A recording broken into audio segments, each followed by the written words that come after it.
Assalamualaikum warahmatullahi wabarakatuh. Salam sejahtera, semoga kita berada dalam lindungan Allah Subhanahu wa taala. Perkenalkan, saya Afdol SPD MSI, dosen tetap Prodi Sosiologi Universitas Patimura. Saat ini saya sedang mengikuti proses sertifikasi dosen gelombang 1 yang diselenggarakan oleh Kemendikti-Saintek tahun 2025. Saya akan melakukan pernyataan diri dosen dalam unjuk kerja Tridharma Perguruan Tinggi atau PDD UKT-PT. Pada kesempatan ini, saya akan memaparkan salah satu mata kuliah yang saya ampu, yaitu Sosiologi Pendidikan. Saya mengajar mata kuliah Sosiologi Pendidikan pada semester ganjil pada tahun ajaran 2024-2025 dengan bobot 3 SKS. Mata kuliah ini merupakan mata kuliah wajib pada program studi sosiologi dengan kode mata kuliah PSS 213303. Adapun deskripsi mata kuliah Sosiologi Pendidikan yaitu mata kuliah Sosiologi Pendidikan membahas hubungan antara pendidikan dan masyarakat melalui pendekatan sosiologi. Mahasiswa mempelajari konsep dasar dan teori sosiologi pendidikan serta penerapannya dalam menganalisis fenomena sosial di dunia pendidikan. Fokus diberikan pada isu-isu sosial, budaya dalam dunia pendidikan, terutama di wilayah kepulauan seperti Maluku. Mahasiswa juga diajak mengidentifikasi tantangan pendidikan yang dipengaruhi oleh struktur sosial dan nilai budaya lokal. Melalui analisis sosiologis, mahasiswa dilatih merumuskan solusi kontekstual dan mengembangkan kemampuan mengelola organisasi pendidikan secara kritis, reflektif, dan relevan dengan realitas masyarakat sekitar. Metode pembelajarannya adalah ceramah interaktif, digunakan untuk menyampaikan konsep dan teori sosiologi pendidikan secara sistematis dan membangun pemahaman awal mahasiswa. Sifatnya interaktif agar mahasiswa aktif bertanya dan merespons materi. Diskusi kelompok bertujuan untuk melatih mahasiswa berpikir kritis dan mengaitkan teori dengan realitas sosial, khususnya dalam konteks masyarakat kepulauan. Diskusi juga memperkuat kemampuan kerjasama dan komunikasi. Pembelajaran berbasis proyek mendorong mahasiswa menerapkan teori dan menganalisis masalah pendidikan nyata di masyarakat kepulauan. Proyek ini dilakukan secara kolaboratif dan menghasilkan laporan serta poster ilmiah sebagai produk akhir. CPL yang dibebankan pada mata kuliah ini antara lain CPL 1 menunjukkan sikap dan perilaku ilmiah, konsisten, berintegritas, bekerja keras, religius, dan mampu mengambil keputusan yang tepat sesuai standar nilai dan norma akademik, serta mampu beradaptasi dengan perkembangan lingkungan strategis. CPL 2 mampu menguasai konsep, teori sosiologi, metodologi, teknis analisis sosial, serta berpikir kritis dalam menjalankan peran di berbagai aspek kehidupan, terutama dalam lingkup masyarakat kepulauan. CPL 3 mampu mengembangkan keilmuan sosiologi secara kolaboratif dengan perspektif keilmuan lainnya dalam kerangka interdisipliner atau multidisipliner atau transdisipliner dalam dinamika masyarakat, terutama masyarakat kepulauan. CPL 4 mampu memetakan dan melakukan analisis berbagai masalah sosial, budaya, ekonomi, politik, hukum, lingkungan, sociopreneurship, dan aspek lainnya. CPL 5 mampu menerapkan pengetahuan sosiologi secara efektif dalam menyikapi dan mengatasi masalah-masalah sosial, budaya, ekonomi, politik, hukum, lingkungan, sociopreneurship, dan aspek lainnya dalam kerangka pengembangan masyarakat, terutama dalam masyarakat kepulauan. CPL 7 membuat desain pemecahan masalah-masalah sosial dengan memanfaatkan aplikasi media informatika sesuai dengan perkembangan teknologi informasi dan komunikasi. Sedangkan capaian pembelajaran mata kuliah atau CPMK yang dibebankan pada mata kuliah ini antara lain CPMK 1, mahasiswa mampu menjelaskan konsep-konsep dasar sosiologi pendidikan serta menerapkan teori-teori sosiologi dalam analisis fenomena sosial yang terjadi di lingkungan pendidikan. CPMK 2, mahasiswa mampu mengidentifikasi dan menganalisis masalah-masalah sosial dalam konteks pendidikan dengan menggunakan pendekatan sosiologi serta merumuskan solusi yang relevan untuk manajemen organisasi pendidikan. CPMK 3, mahasiswa mampu menerapkan pengetahuan sosiologi dalam pengelolaan dan pengembangan organisasi pendidikan, khususnya dalam menghadapi dan menyikapi isu-isu sosial yang muncul di masyarakat. CPMK 4, mahasiswa mampu mengaplikasikan teori dan analisis sosiologi dalam pemecahan masalah sosial budaya yang berkaitan dengan pendidikan di wilayah kepulauan dengan memperhatikan dinamika lokal dan global. CPMK 5, mahasiswa mampu mengembangkan strategi manajemen organisasi pendidikan yang efektif berdasarkan pemahaman sosiologis untuk memfasilitasi integrasi sosial dan budaya dalam lingkungan pendidikan.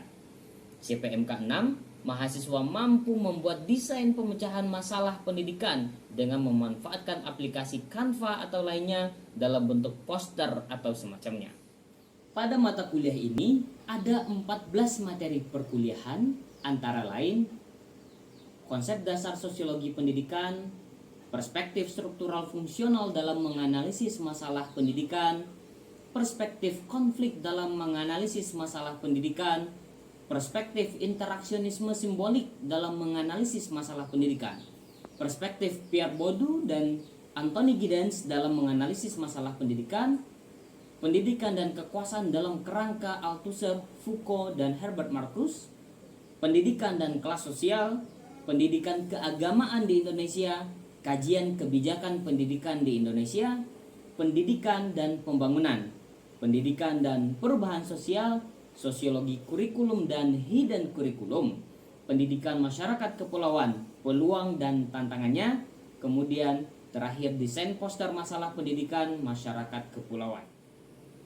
Secara umum, penilaian pada perkuliahan ini dibagi menjadi 5 komponen utama, yaitu partisipasi selama proses pembelajaran dengan bobot 15%, pengerjaan proyek dengan bobot 35%, kuis dengan bobot 10%, UTS dengan bobot 20%, UAS dengan bobot 20%. Penilaian dalam mata kuliah ini dirancang secara objektif dan adil, menggunakan rubrik penilaian yang jelas, terukur, dan dapat diakses oleh mahasiswa sejak awal.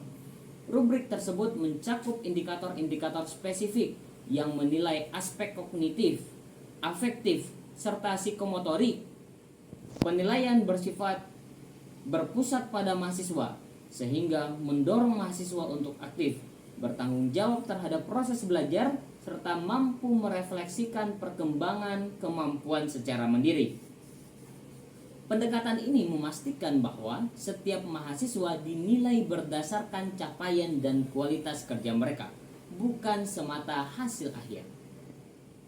Ada beberapa buku referensi yang akan kita gunakan dalam perkuliahan ini, yaitu buku pengantar sosiologi pendidikan yang ditulis oleh Feki Maniputi dan Afdal, The Forms of Capital karya Pierre Bourdieu, The Credential Society karya Randall Collins, School and Society karya Walter and Jonas, Schooling in Capitalist America karya Bowles and Gintis. Baik, untuk tahapan berikutnya, mari kita simak video pembelajaran mata kuliah sosiologi pendidikan. Selamat menyaksikan. Assalamualaikum warahmatullahi wabarakatuh. Waalaikumsalam warahmatullahi wabarakatuh. Selamat siang semuanya. Selamat. Shalom. Shalom. Oke, sebelum kita memulai perkuliahan di siang hari ini, mari kita berdoa terlebih dahulu. Berdoa selesai. Di hari ini kita akan kuliah sosiologi pendidikan. Ya, di pertemuan pertama kita akan bahas tentang konsep dasar sosiologi pendidikan. Tapi sebelum kita masuk ke dalam perkuliahan, ada beberapa, karena ini adalah pertemuan pertama, jadi ada beberapa kontrak kuliah yang harus kita sepakati bersama. Pertama adalah masalah tentang kehadiran dan partisipasi di kelas. Ya, dalam aturan universitas ada berapa kali wajib hadir? 16 kali pertemuan. Ya, wajib hadir 13 kali ya. Jadi kalau kurang kehadiran dari 13 kali, artinya tidak diperbolehkan untuk ikut UAS dan UTS. Artinya teman-teman bisa tidak lulus. Itu terkait masalah kehadiran. Kuliah sosiologi pendidikan ini kita berbasis proyek. Artinya setelah UTS nanti kita akan bikin kelompok ya 5 orang per kelompok, dan itu kita akan melakukan penelitian lapangan tentang sosiologi pendidikan, isu-isu pendidikan di baik ke sekolah atau ke lembaga pendidikan lainnya. Hasilnya adalah teman-teman akan membuat laporan penelitian dan poster. Itu ya, itu bobotnya 35% nanti di penilaian, kemudian kuis, ya, kemudian UTS dan UAS. Ya, itu terkait kontrak dan penilaian. Tujuan pembelajaran ini ada 4 hal yang akan kita pelajari di hari ini. Pertama tentang apa itu sosiologi pendidikan, kedua tentang ruang lingkup sosiologi pendidikan, kemudian tujuan kajian sosiologi pendidikan, dan terakhir adalah objek kajian sosiologi pendidikan. Oke ya. Sebelum kita masuk apa itu sosiologi pendidikan, kira-kira Bapak mau meminta pandangan teman-teman semua nih. Kira-kira mengapa anak dari keluarga kaya itu lebih mudah masuk ke sekolah favorit? Ada yang berpendapat? Silakan. Oke, karena bagus ya. Karena mempunyai finansial yang cukup. Ada lagi yang lain? Silakan. Jadi berdasarkan pengalaman saya, Pak, itu ada 2 faktor atau 2 hal yang menyebabkan kenapa sih anak dari keluarga kaya itu lebih mudah masuk ke sekolah favorit. Yang pertama itu karena jaringan orang tua, atau kita bisa bilang atau istilahkan itu dengan orang dalam. Jadi berdasarkan pengalaman saya, waktu saya pernah ikut tes untuk masuk SMA, pada saat pengumuman kelulusan itu ternyata saya tidak masuk dan teman saya tuh masuk lulus. Dan dari kabar yang beredar bahwa dia masuk karena orang dalam. Jadinya kami sebagai orang anak yang berjuang mati-matian sebulan untuk belajar, dari yang suka matematik, dari yang tidak suka matematika sampai suka matematika, itu merasa kecewa, Pak. Bukan sedih bagaimana, tapi kecewa. Yang kedua itu adalah fasilitas tambahan. Seperti anak orang kaya itu karena berkembang dan tumbuh dari keluarga yang mampu, bahkan sangat mampu, mereka bisa mendapatkan fasilitas pembelajaran tambahan seperti les. Itu dari pengalaman saya, Pak. Oke, bagus sekali Nabila. Gitu ya. Jadi itu adalah fenomena-fenomena pendidikan yang bisa kita kaji dengan sosiologi pendidikan. Oke. Jawaban dari teman-teman tadi sudah sangat bagus sekali. Tapi yang menjadi pertanyaan adalah kira-kira apa sih itu sosiologi pendidikan? Nah, ya. Kira-kira apa itu sosiologi pendidikan? Mana dia? Ini. Apa itu sosiologi pendidikan? Oke, silakan, Lili. Ya baik Pak, secara singkatnya sosiologi pendidikan itu merupakan cabang sosiologi di mana dia mempelajari tentang hubungan antara masyarakat dan pendidikan. Oke, bagus sekali. Kata Lili, sosiologi pendidikan itu adalah hubungan ilmu yang mempelajari hubungan antara masyarakat dengan institusi pendidikan. Oke, bagus. Ada lagi yang lain? Oke, Ella, menurut apa sih kira-kira? Sosiologi pendidikan itu cabang dari ilmu sosiologi yang melihat fenomena-fenomena di dunia pendidikan dalam kacamata sosiologi. Oke. Menurut Ella, ya, sosiologi pendidikan itu adalah fenomena di dunia pendidikan itu nanti akan dilihat melalui kacamata sosiologi. Oke, sangat bagus. Sosiologi pendidikan itu betul yang disampaikan oleh Lili tadi. Adanya relasi antara masyarakat dengan pendidikan, kemudian juga ya sosiologi pendidikan itu juga membahas tentang bagaimana metode teori sosiologi, kemudian imajinasi sosiologi itu menganalisis, ya, membedah. Apa yang dibedah? Fenomena-fenomena pendidikan. Yang dikatakan dengan pendidikan itu bukan hanya institusi sekolah saja, tapi bisa pendidikan di lingkungan masyarakat, pendidikan di lingkungan keluarga, itu bisa dilihat dari kacamata sosiologi pendidikan. Oke ya? Paham ya? Oke. Nah, dari pengertian tadi kita bisa melihat apa saja yang menjadi ruang lingkup sosiologi pendidikan itu. Pertama, ya, sosiologi pendidikan itu dilihat apa? Pendidikan itu sebagai suatu sistem sosial. Ya. Jadi dia seperti yang disampaikan, institusi pendidikan itu seperti masyarakat pada umumnya. Dia mempunyai struktur, mempunyai sistem, mempunyai aturan, mempunyai nilai, mempunyai norma. Adanya hubungan antara sekolah dan keluarga dan masyarakat itu juga bagian dari kajian sosiologi pendidikan. Ya. Kemudian apa lagi yang menjadi ruang lingkupnya adalah tentang kesenjangan pendidikan. Ya. Nih, misalnya kita di wilayah Maluku, apa sih yang menjadi masalahnya adalah masalah kesenjangan pendidikan. Ya. Kita orang-orang pulau itu susah, pertama susah sinyal, ya kan? Sekarang kan kayak yang asesmen nasional ya, namanya HN. Asesmen nasional itu ya kan harus asesmen kan lewat online, tapi kita yang di pulau-pulau kan susah toh. Kemudian apa lagi? Fasilitas pendidikannya gitu. Kemarin ada teman-teman yang bicara Pak, ruang sekolah Katong tuh atapnya jebol Pak. Ada yang jebol atapnya, itu juga sebuah permasalahan. Ya, itu yang namanya kesenjangan pendidikan. Ya. Kajian sosiologi pendidikan itu adalah memahami bagaimana masyarakat itu berfungsi, pendidikan itu berfungsi di dalam masyarakat, keberfungsian pendidikan itu. Ya, bagaimana kualitas pendidikan, ya. Bahkan isu yang mungkin bisa dikaji adalah kenapa bahasa lokal di Maluku ini banyak yang hilang. Ya? Kan teman-teman semuanya berbahasa Indonesia nih, tapi dengan aksen timur. HP-nya bunyi. Kemudian ada juga tentang ketimpangan dan konflik dalam dunia pendidikan. Apa sih kira-kira ketimpangan dan konflik dalam dunia pendidikan, bisa nggak sih dibahas apa aja kira-kira?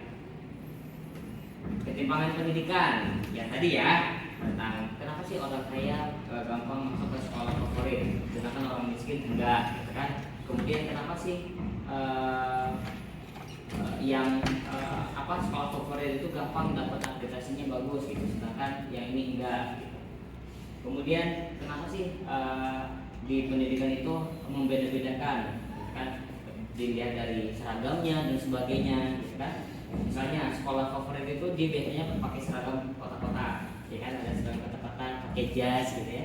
Sedangkan sekolah yang biasanya dia pakai baju SMA putih abu-abu, gitu. Putihnya kadang udah jadi warna kuning, gitu kan? Dan itu juga baju warisan dari kakak-kakaknya, gitu. Sama nggak sih? Gitu juga guru-gurunya yang ngajar di sekolahnya. Biasanya kalau di sekolah yang nggak favorit, gurunya ngajar ya seadanya aja di dalam ruangan kelas, ya nggak sih?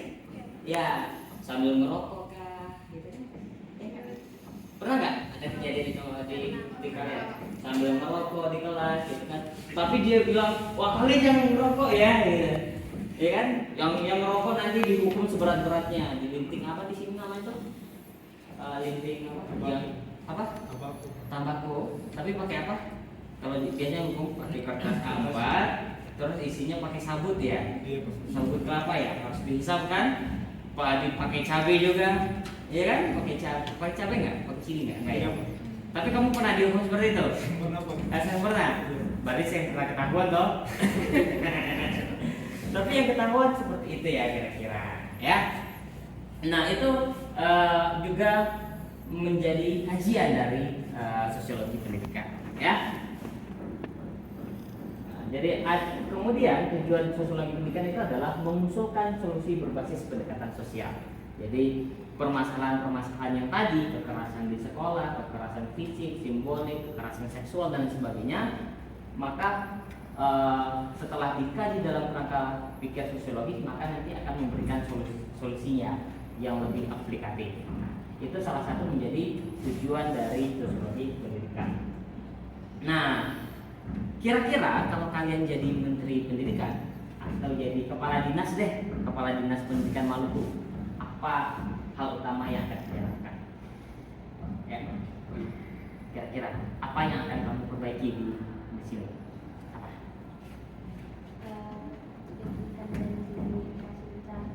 Oke, memperbaiki fasilitas pendidikan. Seperti apa? Banyak sekolah-sekolah di Jawa kan sama kayak Pekanbaru. Kalau dari segi dia tiap kelas saja mungkin masih sangat disiapkan. Oke, bagus ya. Ada lagi? Apa yang akan kalian perbaiki terlebih dahulu? Ella? Kalau saya mungkin lebih melihat tenaga kerjanya sih. Tenaga pendidikannya? Iya, Oke. tenaga pendidikannya itu kan banyak itu ada banyak isu terkait dengan tenaga pendidiknya, seperti kayak gaji guru honorer yang dikit. Itu tuh kadang membuat lulusan-lulusan dari apa sih keguruan itu tuh atau sebelum lulusan-lulusan lah, maksudnya kayak orang-orang tuh kadang tidak termotivasi untuk menjadi guru, tidak termotivasi untuk menjadi pengajar itu karena mereka tahu gaji guru tuh kecil gitu. Jadi ya gimana mau berkembang kalau misalnya tenaga pendidik kita itu sedikit gitu.